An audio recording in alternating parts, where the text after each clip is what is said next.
na madugay, si Jesus mo balik na. Kung hapit na sa unang panahon, daon sa pagkakaroon. Sa katapusan, kita makapahuay. Ang paglahot ay gatininuon, hindi maoy sugod. Karon atong gikinahanglan, pagbubo sa ulahing ulan, aron kita makalahutay sa ulahing pagsulat. Salig lang sa mga saad ni Jesus,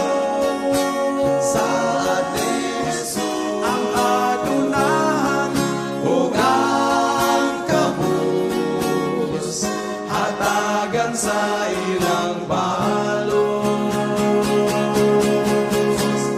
Tanaw lang, mga butang nga langit no, aron sa ato nga paglahutay, mahimo nga sayo.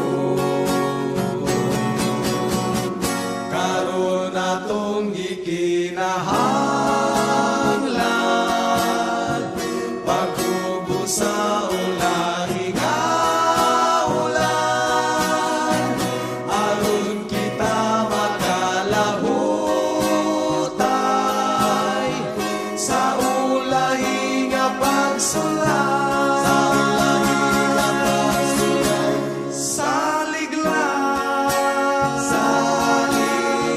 sa mga saad ni Jesus, ang adunahan ug ang kabus, hatagan sa ilang balos.